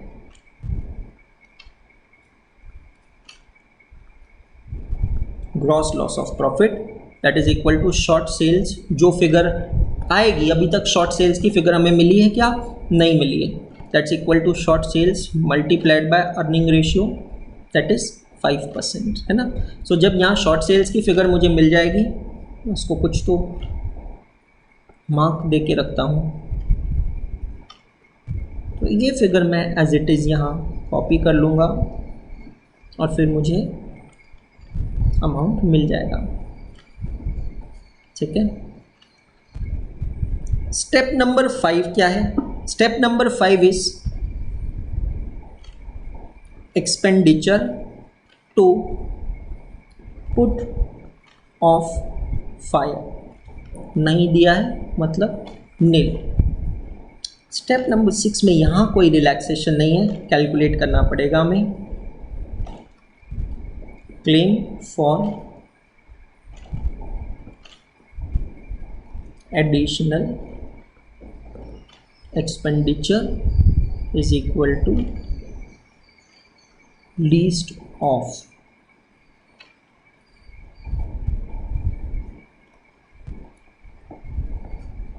actual expenditure. How much is the actual expenditure that is given in the question? 60,000 rupees.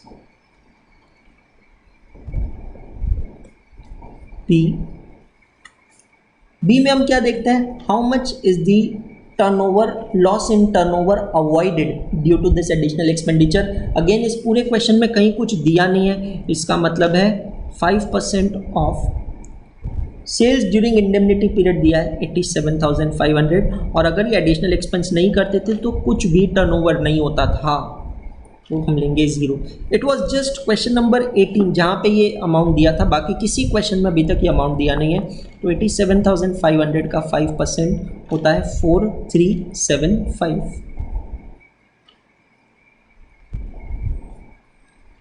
GP ratio बहुत कम है इसलिए ये अमाउंट बहुत कम है, नहीं तो अभी तक हमने देखा है सारे क्वेश्चंस में ये अमाउंट बहुत बड़ी अमाउंट होती है ना।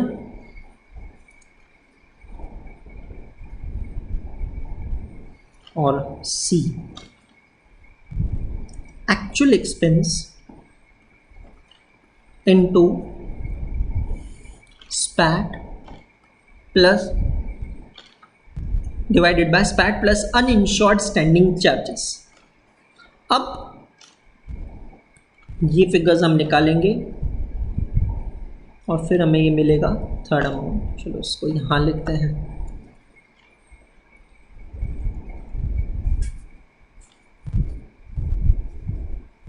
अब सबसे पहले मैं आपको बताता हूं इस फिगर के बारे में।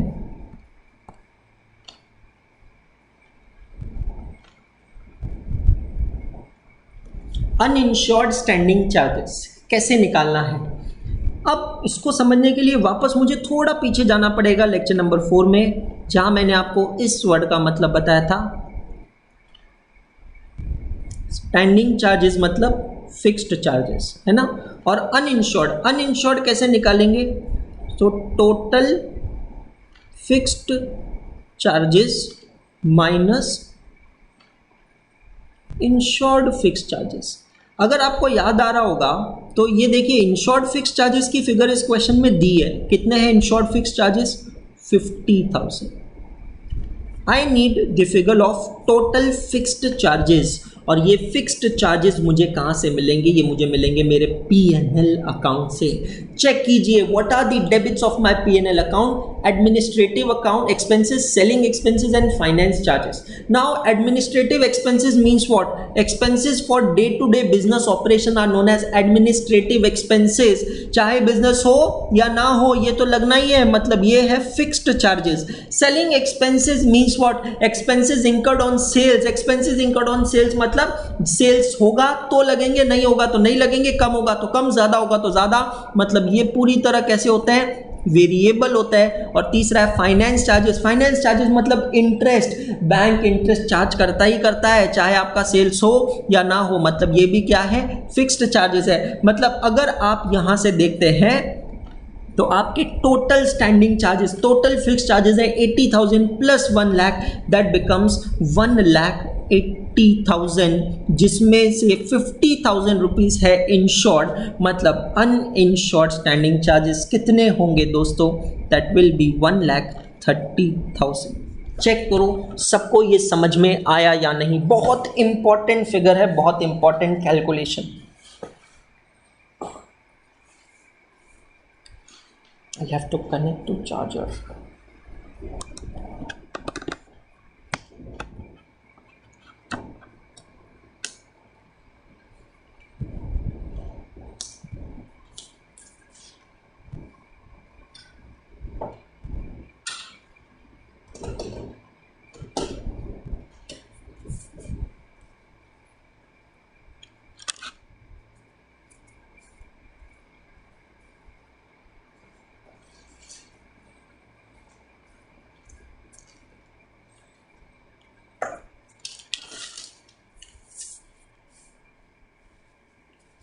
तो स्टैंडिंग चार्जेस मतलब फिक्स चार्जेस। फिक्स चार्जेस कहाँ से आइडेंटिफाई करना है? P&L अकाउंट से आइडेंटिफाई करना है।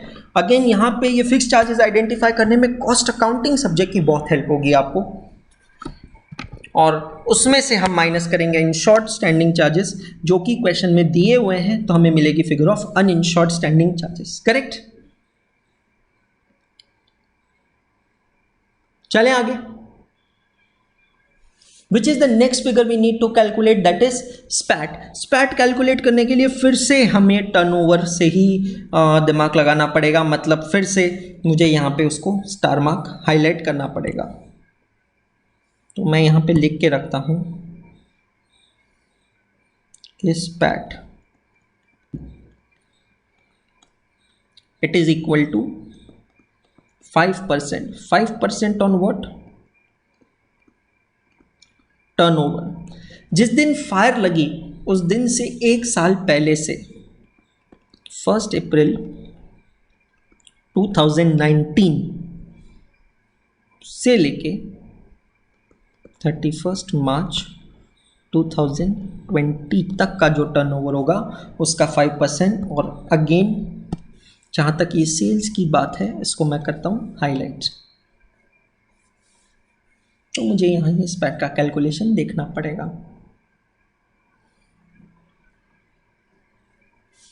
करेक्ट। तो फिर यहाँ कुछ तो कैलकुलेशन करके मुझे सी की फिगर मिलेगी। तो स्पैट का जो आपने कैलकुलेशन लिखा है इसके बाद 3-4 लाइंस 5 लाइंस ब्लैंक छोड़ दीजिए और फिर लिखिए स्टेप नंबर 7।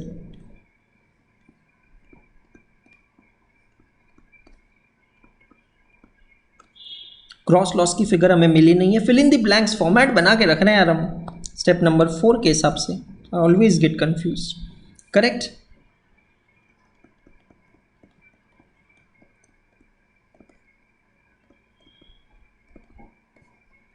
फिफ्थ नंबर की फिगर नहीं है तो नील लिखता हूं मैं।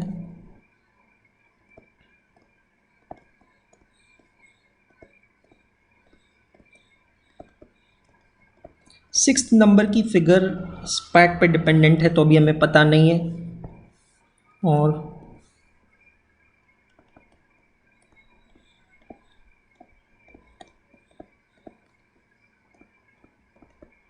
Savings in insured standing charges कुछ दिया है क्या क्वेश्चन में, चेक कीजिएगा। Is there any saving in insured standing charges? नहीं दिया है, नहीं दिया है मतलब नील है। और फिर मुझे मिलेगी figure of net loss. Step number 7 के बाद होगा step number 8। Step number 8 is nothing but it is the figure of SPAT. So once we calculate in step number 6, we can write that figure as it is over here. And then comes step number 9, that is amount of claim. But for calculating amount of claim, we need to first check whether there is under insurance, over insurance or full insurance. Check कीजिए सभी लोग, यहाँ तक सबको समझ में आया या नहीं। कुछ बहुत कुछ फिगर्स इनकम्प्लीट रखी हमने, बाकी सब्सटेंशियली इस क्वेश्चन को हमने किया है सॉल्व।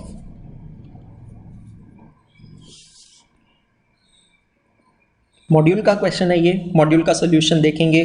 ऑनेस्टली बता रहा हूँ, you have to literally dig your heads. एक पॉइंट तक डिग करोगे हेड, उसके बाद जब कुछ समझ नहीं आएगा तो दीवार पे जाके सर मारने लगोगे अपना, पर कुछ समझ में नहीं आने वाला है। जिस तरीके से सॉल्व किया है इट्स बियॉन्ड इमेजिनेशन। इसलिए कह रहा हूँ यहाँ फोकस कीजिए, आंसर्स बिल्कुल मैच होंगे। जो मॉड्यूल का आंसर है वही मेरा आंसर है। ICI module is our Bible, we can't ignore that. उसको छोड़ के भी नहीं चलेगा, उसको पकड़ के भी नहीं चलेगा। उसको यूज करना है, डेलिकेटली यूज करना है, और वो यूज करने के लिए मैं आपके साथ बैठा हूं। चलिए आगे। अब हम आते हैं पूरे टर्नओवर के कैलकुलेशंस पे समझना। टर्नओवर की फिगर्स कहाँ कहाँ है, कौन कौन सी है इस पूरे क्वेश्चन में, उसको मैं करता हूं ग्रीन से हाईलाइट। टेक्स्ट बुक में आप भी कीजिए मेरे साथ। सबसे पहले ये दिए एक सेल्स की फिगर, ये सेल्स है फॉर द ईयर एंडिंग 31 दिसंबर 2019। ये क्वेश्चन पढ़ के एक चीज तो समझ में आ गई दोस्तों कि फाइनेंशियल ईयर जो है वो है 1 जनवरी से 31 दिसंबर।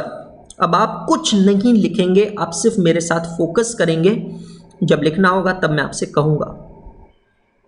तो मैं यहां पे क्या करता हूं, एक टाइमलाइन ड्रॉ करता हूं। Please try and understand that.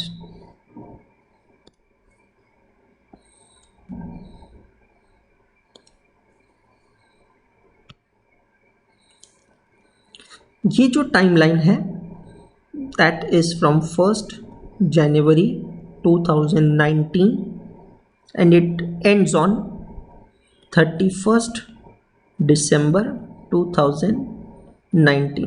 1 जनवरी 2019 से 31 दिसंबर 2019 इस पूरे साल का टर्नओवर दिया है 10 लाख रुपीस। करेक्ट।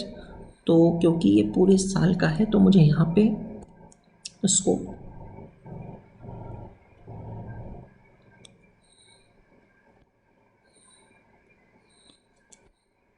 मैं कोशिश कर रहा हूँ अपनी तरफ से मैक्सिमम क्रिएटिव होने की।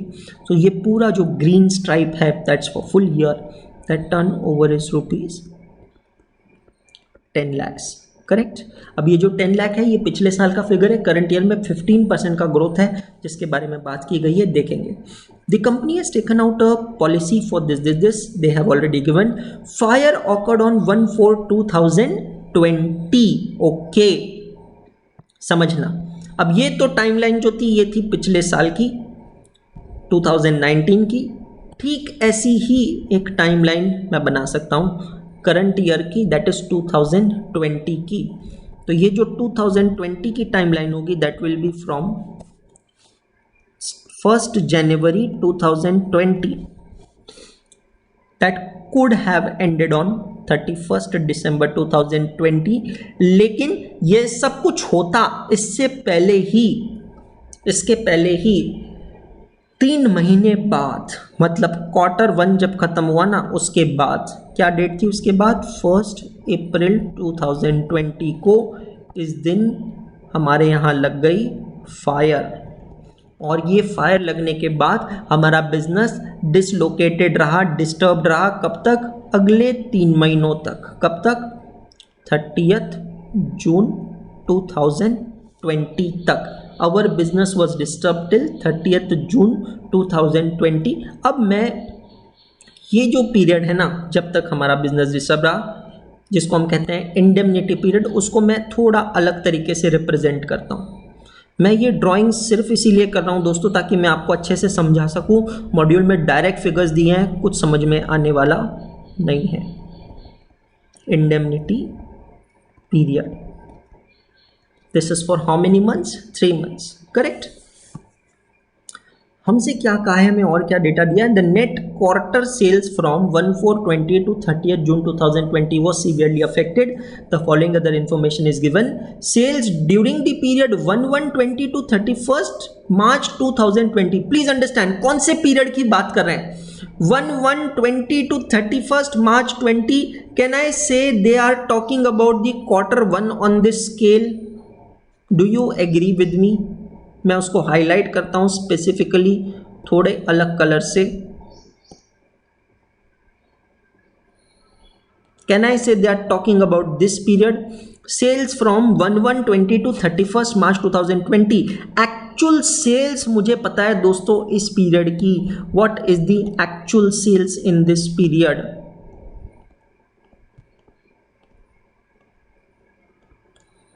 It is given 2,50,000। ये जो समय था ना 1 जनवरी 2020 से 31 मार्च 2020, ये बिल्कुल नॉर्मल समय था दोस्तों। नॉर्मल समय था मतलब 2019 के कंपैरिजन से 2020 में हमें 15% का ग्रोथ मिला था। और वो ग्रोथ के बाद हमारा पहले 3 महीनों का ये जो पीरियड है, जिसको मैंने यहाँ हाईलाइट किया टाइमलाइन पे, ये पीरियड कितने मंथ्स का है, 3 मंथ्स का। ये जो 3 मंथ्स का पीरियड है इसका सेल हमने अचीव किया था 2,50,000 रुपीज। और ये 2,50,000 कौन सा सेल है, this is the after growth sale. समझ में आ रहा है, ग्रोथ क्वार्टर वाइज नहीं होता है, ग्रोथ एनुअली होता है। तो 2019 के कंपैरिजन से 2020 का जो सेल था दैट वाज मोर 2,50,000, लेकिन ऊपर वाले को कुछ और ही मंजूर था। और फिर हमारे यहाँ आग लग गई और इंडेमनिटी पीरियड में अगले 3 महीनों के लिए हमारा बिजनेस पूरी तरह कोलैप्स हो गया। और वो अगले 3 महीनों का जो एक्चुअल सेल्स है वो देखो आपको क्वेश्चन में दिया है, सेल्स ड्यूरिंग इंडेमनिटी पीरियड, वो घट के सिर्फ और सिर्फ कितना हो गया, 87,500 हो गया। समझ में आया, actual sales during indemnity period कितना हो गया, 87,500। तो क्वेश्चन में जो डेटा दिया है ना, वो डेटा से मैंने ये डायग्राम बनाया है यहाँ पे। अब ये डायग्राम मैंने क्यों बनाया है, क्योंकि इससे मुझे कौन कौन सी फिगर्स चाहिए समझिएगा। सबसे पहले मैं ये स्टेप नंबर 2 की फिगर पे आता हूँ, जहाँ मुझे चाहिए sales from 1 April 2019 to 30 June 2019। तो मैं क्या करता हूँ, I try to find out these dates on my timeline. तो मैं अपनी टाइमलाइन पे आता हूँ और ये डेट्स फाइंड आउट करने की कोशिश करता हूँ। 1 अप्रैल 2019 से 30 जून 2019 की बात हो रही है। मैं 2019 के स्केल पे जाता हूँ और यहाँ लिखता हूँ 1 April 2019 to 30th June 2019, correct. This is that period जिसकी सेल्स मुझे, जो फिगर मुझे निकालना है, ये मेरा वो ग्रीन हाईलाइटेड फिगर होगा। और एक बार ये फिगर मुझे मिल गया, निकल गया, तो इस फिगर में मैं ऐड करूंगा 15% की ग्रोथ, तो मुझे मिलेगा एक्सपेक्टेड सेल्स। और फिर वो एक्सपेक्टेड सेल्स में से मैं जब माइनस करूंगा actual sales during indemnity period 87,500 दोस्तों, तो फिर मुझे यहां पे जाके मिलेगा, here I will get the figure of short sales. तो सवाल ये उठता है कि जो ग्रीन हाईलाइटेड फिगर है वो 3 मंथ्स की, ये 3 मंथ्स की फिगर कैसे निकाली जाए? How can I calculate this figure of 3 months, कैसे निकाली जाए? तो अब यहां पे कुछ अजम्पशंस की, कुछ कंसिडरेशंस की जरूरत हमें लेनी होगी। बच्चा ये कहेगा कि सर 2019 का पूरे साल भर का सेल है 10 लाख रुपीस, करेक्ट। तो ये 10 लाख रुपीस को अगर हम क्वार्टर्स में डिवाइड कर सकें तो अच्छा होगा। क्वार्टर्स में इसलिए डिवाइड करना है क्योंकि सर देखो, पहले 3 मंथ्स है, फिर 3 मंथ्स है, और उसके बाद में, तो अगर मंथली सेल से भी डिवाइड कर सके, क्वार्टर से भी डिवाइड कर सके तो अच्छा होगा। लेकिन यहाँ एक चीज़ समझने वाली है कि there is always a pattern of sale. ज़रूरी नहीं है कि हर बिजनेस में हर महीने में इक्वल अमाउंट का ही सेल हो। तो ये पैटर्न ऑफ सेल कहाँ से समझा जा सकता है? तो अगर मैं एनालाइज करता हूँ जो मेरे पास पहले 3 महीने का सेल्स का डेटा है, 2020 का एक्चुअल सेल्स का डेटा है, वहां से मैं 2019 के पैटर्न को भी समझ सकता हूं। समझ में आ रहा है? तो 2020 के फर्स्ट 3 मंथ्स का एक्चुअल सेल है 2,50,000, और ये जो एक्चुअल सेल है ये आफ्टर ग्रोथ सेल है। सो सवाल ये उठता है दोस्तों, बहुत इंपॉर्टेंट फिगर मैं निकालने जा रहा हूं। सवाल ये उठता है, how much would have been the actual sales of the first 3 months of 2019, और ये फिगर मैं कैसे निकाल सकता हूं? प्लीज अंडरस्टैंड, 2020 के पहले 3 महीने का सेल है 2,50,000, और ये जो 2,50,000 है ये आफ्टर ग्रोथ सेल है, मतलब this is 115। That means pre growth sale 2019 में कितना रहा होगा? तो this would have been 2,15,000 divided by 115 multiplied by 100। समझ में आ रहा है? अगर 2019 का सेल 100 है तो 2020 का सेल 115 है, तो 2,50,000 जो है ना ये 115 है, तो 100 कितना होगा? तो दैट फिगर कम्स टू 217,391। इसका मतलब क्या है? ये 3 महीनों का सेल है 217,391। अंडरस्टैंड, बहुत इंपॉर्टेंट फिगर है। On the basis of the actual sales of first 3 months of 2020 we have calculated the sales that would have taken place during first 3 months of 2019, that is 2,17,391।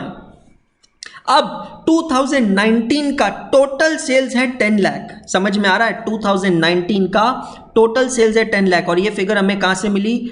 2019 के trading P&L account से। अगर total sale 10 lakh है तो दोस्तों हमें निकालना है बाकी के महीनों का सेल कितना होगा। बाकी के महीनों का मतलब अब 1 अप्रैल 2019 से 31 दिसंबर 2019 तक का सेल होगा। पूरे साल भर का सेल 10 लाख माइनस पहले 3 महीनों का cell 217,391। So minus 217,391, that comes to 782,609।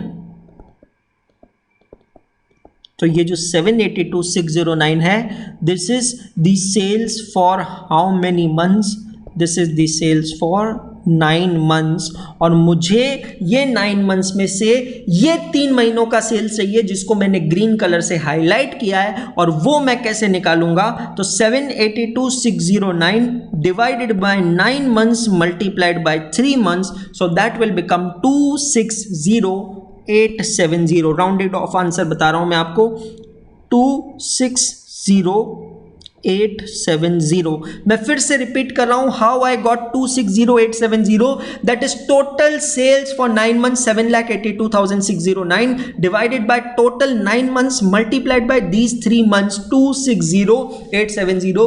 तब एक हमारा क्लियर अजम्पशन यहां पे रहेगा कि अगले 9 महीने तक सेल्स यूनिफॉर्म हुआ। और ये अजम्पशन करने का कारण ये है कि इवन 2020 का भी हमें इनमें से किसी भी महीने का नॉर्मल सेल्स पता नहीं है। तो 2,60,870 है हमारी ये फिगर, जिसको हम यहां लिखेंगे। तो मैं आता हूं ऊपर और लिखता हूं 2,60,870। मैं फिर से कह रहा हूं, जिसको समझ में नहीं आया आप वापस रिवाइंड करके देख सकते हो, पीछे जाके देख सकते हो, 2 बार 3 बार 4 बार, ओपन सोर्स वीडियो है बहुत, जितनी बार देखोगे चलेगा।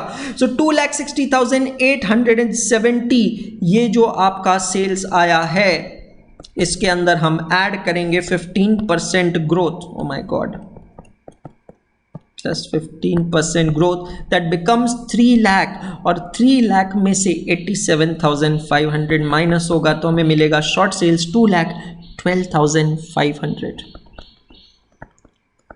सो my figure of short sales is 2,12,500। पहले मेरे साथ कंप्लीट कीजिए, वर्किंग नोट बाद में बनाइएगा। 2,12,500। ये जो शॉर्ट सेल्स हमने निकाली है 2,12,500, ये फिगर हमें यूज होगी in step number 4 where we are calculating gross loss of profit. 2,12,500 multiplied by earning ratio, that is 5%, that comes to 10625। The most crucial figure in the entire question, which needs to be calculated, understood properly, is 2,60,870. I will revisit to this figure at the end of the question, but still again I say, if you are not clear on this, you can rewind this video, go back and see this explanation again and again. 10625. We need turnover from 1/4/2019 to 31st March 2020। मतलब क्या, ये chart देखिए, 1/4/2019 से पहले मैं पूरा 2019 का turnover निकालता हूं, तो आप देखिए वो 9 मंथ्स का टर्नओवर का फिगर तो हमें वैसे भी डायरेक्टली पता ही है। तो वो 9 मंथ्स का टर्नओवर कितना है दोस्तों, that was the balancing figure 7,82,609। लेकिन ये 7,82,609 जो फिगर है that is pre growth figure, तो हम उसमें पहले 15% ग्रोथ ऐड करेंगे और फिर हम ऐड करेंगे 1 जनवरी 2020 से लेके 31 मार्च 2020 के एक्चुअल सेल्स की फिगर, जो भी हमें पता है 2,50,000। तो 7,82,609 जो है ये टर्नओवर कब से कब तक का है, दिस इज फ्रॉम 1/4/2019 टू 31 दिसंबर 2019, और उसमें 15% ऐड करेंगे और फिर 2,50,000, this is the actual turnover 1/1/20 से 31 मार्च 20 तक का, और फिर उसका 5% निकालेंगे to get the figure of SPAT. Calculate कीजिए आपके कैलकुलेटर पे and you will get answer as 57,500। And now I substitute this value of SPAT in 6C to calculate the amount of C.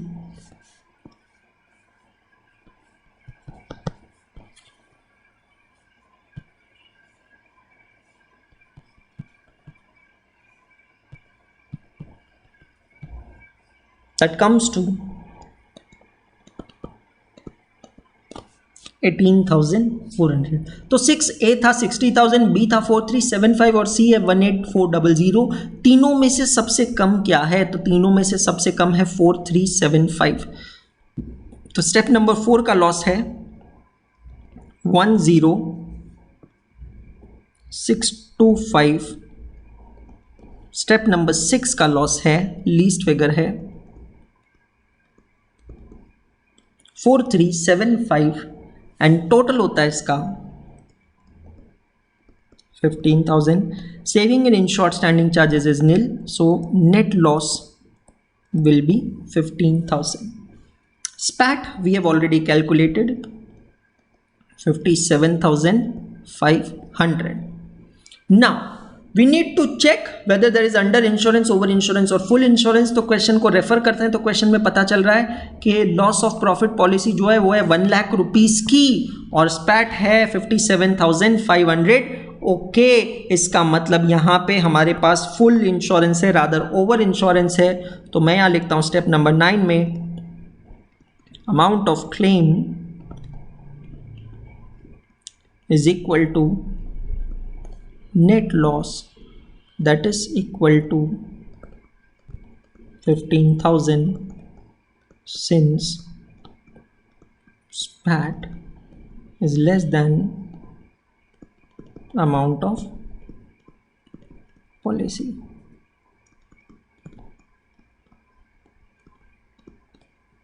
That is over insurance. तो मैं ये working note एक बार वापस समझा रहा हूं आपको, ध्यान दीजिएगा दोस्तों. दो टाइमलाइंस मैंने बनाई है 2019 की, 2020 की. 2019 की टाइमलाइन में सबसे पहले मैंने ग्रीन कलर से फिगर लिखी है. यू सी पूरा साल का सेल है 10 लाख रुपीस और ये फिगर जो है 10 लाख रुपीस की, ये फिगर मुझे कहां से मिली है? This figure I got from trading account, है ना. तो 2019 का जो ट्रेडिंग अकाउंट है वहां से ये फिगर मुझे मिली है. अब क्वेश्चन में कहा है आपको कि 2020 के पहले 3 महीने की एक्चुअल सेल्स है 2,50,000. ये फिगर सबसे इंपॉर्टेंट फिगर है जो हमें इस क्वेश्चन में पेनिट्रेट करने में हेल्प करेगी. और ये फिगर के बेसिस पे मैंने सबसे पहले निकाली कि अगर 2020 के पहले 3 महीने का सेल है 2,50,000 जो कि आफ्टर ग्रोथ सेल है. आफ्टर ग्रोथ सेल है मतलब if 2019 sale is 100, 2020 sale is 115, मतलब ये 2,50,000 जो है ना ये है 115. तो अगर 2020 में इतना सेल है तो 19 में पहले 3 महीनों में कितना सेल हुआ होगा? तो 2,50,000 डिवाइडेड बाय 115 मल्टीप्लाइड बाय 100 करके मुझे फिगर मिला 2,17,391. तो अगर 2019 में पूरे साल में 10 लाख का सेल है जिसमें से पहले 3 महीने का सेल है 217,391, इसका मतलब है what is the sale of the remaining 9 months, that is 7,82,609.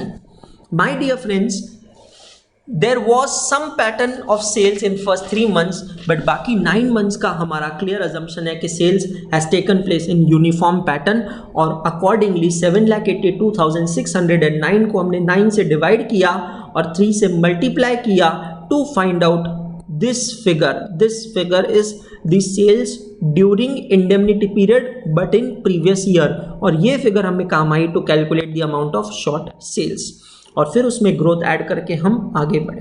तो ये टाइमलाइन बहुत इंपॉर्टेंट है, ये डायग्राम बहुत इंपॉर्टेंट है जो मैंने आपको समझाया, जो मैंने आपको एक्सप्लेन किया है. आई होप आपको समझ में आया होगा. तो दोस्तों इसी के साथ, इस क्वेश्चन के साथ, इस कंसेप्ट के साथ ये चैप्टर हम करते हैं यहाँ खत्म. I am sure this journey of insurance claim would have been the most memorable journey of your life, the most what I say, the memorable topic, the topic that you would have enjoyed a lot. Honestly speaking, I enjoyed a lot. The best way we could have utilized our quarantine time, staying at home, not losing our hopes, studying, preparing for our better future, because things will become normal in couple of months but your exams will not be postponed. So the best way to utilize your time is start utilizing today to create your tomorrow. So my dear friends, I Anshul Agrawal sign off out of this video and आपसे मैं सबसे विदाई चाहूंगा इस chapter से. सो आज के दिन में हमने किए 3 क्वेश्चंस. इन तीनों क्वेश्चंस को आपके पास स्टार मार्क करके रखिएगा. ये क्वेश्चन का सोल्यूशन अगर किसी की देखने की बहुत तीव्र इच्छा ही है तो आप ICAI के स्टडी मटेरियल का इलस्ट्रेशन नंबर 10 रेफर कर सकते हैं ऑन पेज नंबर 10.27. मैं ये बात कर रहा हूँ November 2020 edition of ICAI study material की. सो प्लीज चेक कीजिएगा सोल्यूशन. आंसर आपको सेम मिलेगा लेकिन तरीका थोड़ा अलग होगा. I will be waiting for your feedback. Please don't forget to give comments in the comment section in YouTube and see you in the next topic. Thank you very much.